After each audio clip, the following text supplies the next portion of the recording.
경제신문 읽어주는 여자. 2020년 2월 9일 일요일 경제뉴스. 1. 신종 코로나 세계 경제 위축, 사스 때보다 클 듯. 현대경제연구원은 중국 제조업의 글로벌 위상 변화 보고서에서 중국 내 확진자 수가 늘며 세계 경제가 둔화할 수 있다는 예상이 심화하고 있다면서 이같이 예상했습니다. 연구원은 특히 세계 국내 총생산에서 중국의 비중이 2003년 4.3%에서 지난해 16.3%로 커졌다며 중국 내 제조업 가동에 차질이 생길 경우 글로벌 제조업 전체가 영향받을 수 있다고 지적했습니다. 2. 1월 석탄 발전 10기 가동 정지. 미세먼지 배출량 42% 감소. 정부가 새해 첫 달 석탄 발전 감축을 시행한 결과 미세먼지 배출량이 지난해 같은 기간보다 42% 줄어든 것으로 나타났습니다.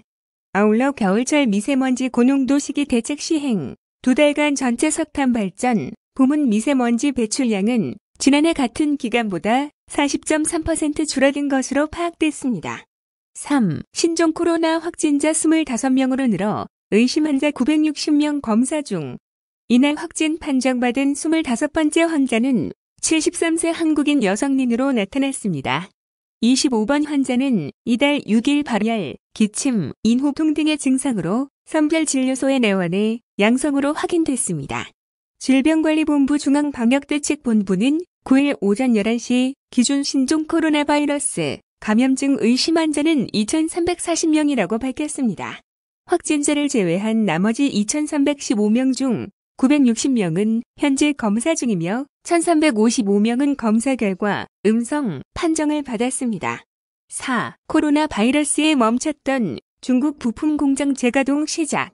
현대자동차그룹은 9일 중국에서 와이어링 하네스를 생산하는 일부 공장이 지난주 말부터 시범 운영 수준으로 운영되고 있다고 밝혔습니다.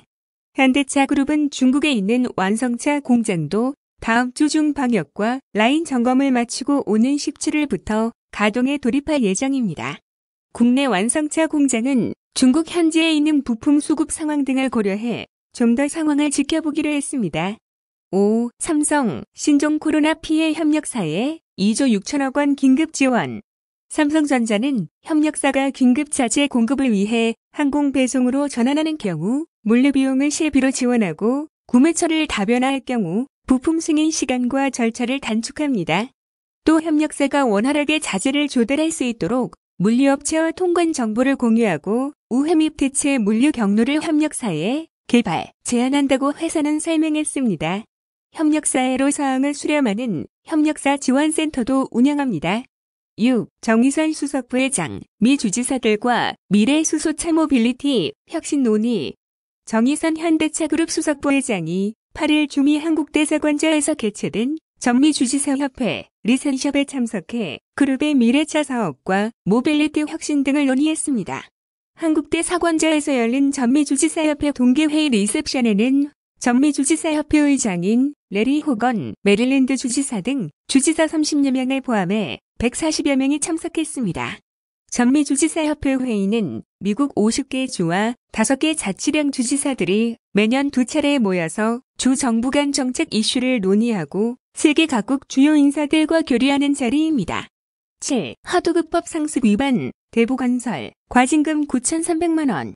공정위에 따르면 대보건설은 21개 수급사업자에게 만기 1일 목적물 등 수령일부터 60일을 초과하는 어음으로 하도급 대금을 주는 과정에서 초과기간 할일로 7,665만 8천 원을 미지급했습니다. 대보건설은 발주자로부터 기성금을 현금으로 받았지만 68개 수급사업자에게 하도급 대금 107억 3,451만 6천 원을 어음 대체결제 수단으로 지급한 사실이 드러났습니다. 8. 4대 금융그룹도 역대급 실적, 순이익 마진은 하락. 지난해 주요 기업들이 부진한 성적표를 받은 가운데 금융지주사들은 역대급 실적을 올리며 잔치를 이어갔습니다. 금융권에 따르면 신한, KB, 하나, 우리금융 등 4대 금융지주는 지난해 총 11조 278억 원의 순이익을 거뒀습니다. 1위 실적을 올린 신한, KB금융은 각각 3조 4,035억 원, 3조 3,118억 원의 순이익으로 사상 최대 실적을 갱신했습니다. 하나금융의 순이익은 2조 4,084억 원으로 지주체제 전환 후 최대치를 기록했습니다. 9. SK 루브리컨츠, 아세안 윤활유 시장 진출, 베트남 메콩 지분 인수.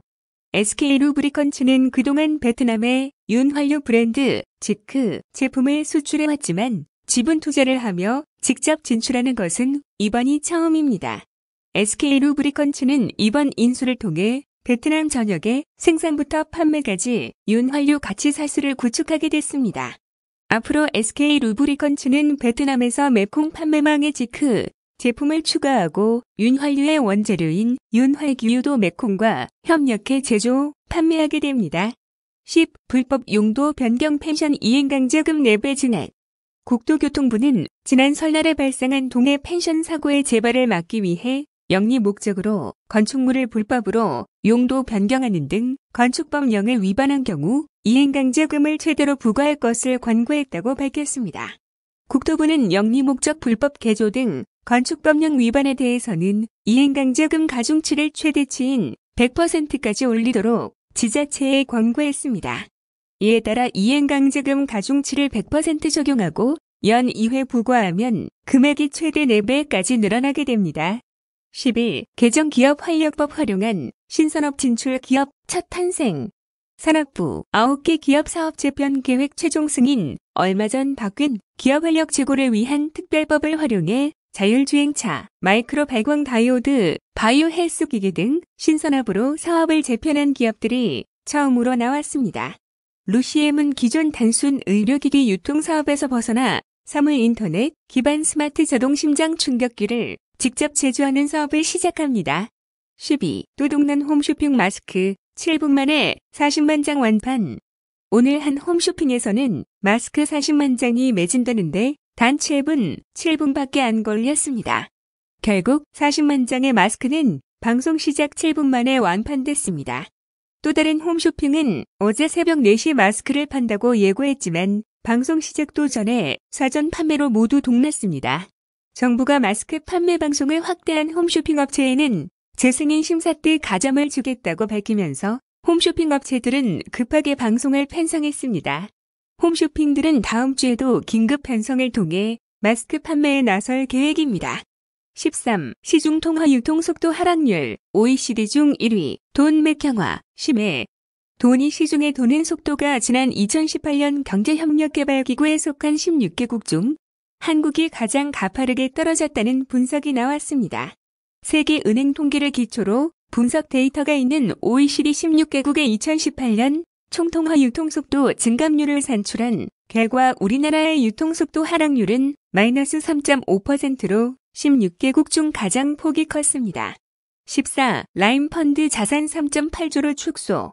40% 환매 중단 상황. 지난해 환매가 중단된 세계 모펀드의 자산 규모가 1조 5,587억 원인 것을 고려하면 이달 6일 현재 라임 자산운용이 운용하는 펀드 자산 중 40.7%는 환매가 중단된 상태인 셈입니다. 라임 자산운용이 운용하는 펀드 자산 중 43.5%는 환매가 중단된 상태거나 이후 중단될 가능성이 큰 상황인 것입니다. 현재 라임 자산운용이 운용하는 펀드의 자산 규모는 투자금보다 적은 상태가 됐습니다. 15. 신종 코로나 여파로 전국 주유소 기름값 2주 연속 하락. 전국 주유소 휘발유 가격이 2주 연속 하락했습니다. 8일 한국석유공사 유가정보서비스 오피넷에 따르면 2월 첫째 주 전국 주유소 주간 단위 휘발유 가격은 지난주보다 6.7원 하락한 리터당 1,563.3원이었습니다. 국내에서는 서울 지역의 국제유가 하락폭이 선반영되면서 이를 미처 반영하지 못한 제주 지역 휘발유 가격이 전주 대비 0.2원 하락한 리터당 1,642.7원을 기록해 서울 지역 휘발유 값을 넘어섰습니다. 16. 강남 집값 과열 꺾였지만 수원, 용인, 성남, 풍선 효과 들썩. 서울 강북과 경기 지역의 9억 이하 아파트값이 가파르게 오르고 있습니다. 이번 주 수원시 아파트값은 권선구가 1% 넘게 오르는 등 전 지역이 급등세를 보였습니다. 고강도 규제가 강남 집값 잡기엔 성공했지만 서민들이 살만한 중저가 아파트값을 올리는 부작용도 낳고 있습니다.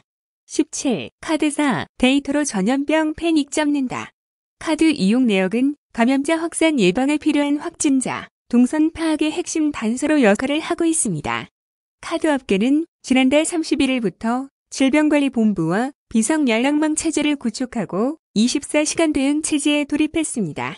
확진자 발생 시 확진자의 동선을 파악할 수 있도록 질본에 카드 결제 정보를 전달하기 위해서입니다.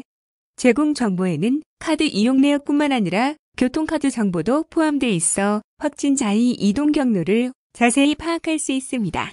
이 같은 협조 체제는 메르스 사태의 후속 대책으로 2016년 1월 감염병의 예방 및 관리에 관한 법률이 개정, 시행된 덕분에 구축될 수 있었습니다. 18. 청약홈 생겼는데 코로나로 분양 주춤. 청약 시스템 이관으로 멈춰있던 분양 시장이 다시 재개됐지만 신종 코로나 바이러스로 시작부터 주춤하는 모습입니다. 모델하우스 오픈과 분양 일정을 미루는 건설사도 등장했습니다. 2월 둘째 주 청약 물량은 3곳 863가구이며 모델하우스는 7곳이 오픈 예정이다. 당첨자 발표는 4곳, 당첨자 계약은 3곳입니다. 19. 정부, 은행관, 신종 코로나 피해 중기, 소상공 금융 지원 총력. 신한은행은 피해를 본 중소기업에 신규 대출 규모를 대폭 늘리고 기존 대출의 상환 일정을 유예해 주기로 했습니다. 기존 대출의 상환을 연기하거나 대환할 때 금리를 최대 1.0%포인트 감면합니다. 기업은 최대 5억 원, 개인은 최대 1억 원까지 신규 자금을 지원하며 최고 1.00% 이내 대출금리 감면과 최장 12개월까지 이자 납입 유예가 가능합니다. 20. 서울시 스마트도시 사업 본격화, 올해 1,014억 원 투자. 서울시는 올해 스마트 도시 사업 추진을 위해 사물인터넷, 빅데이터, 인공지능 등의 사업에 1,014억 원을 투자한다고 9일 밝혔습니다. 시가 올해 추진하는 대표적인 스마트 도시 사업은 서울시 전역 공공 와이파이 조성 프로젝트입니다. 또한 민간 빅데이터와 공공 데이터를 결합해 공동 활용하기 위한 민관 공동 빅데이터 플랫폼 구축을 추진하고 인공지능을 활용한 하수관로, 결함 탐지 시스템과 공공 서비스 예약의 체포 시스템을 적용합니다. 2020년 2월 9일 일요일 경제 뉴스 끝. 구독과 좋아요 부탁드립니다.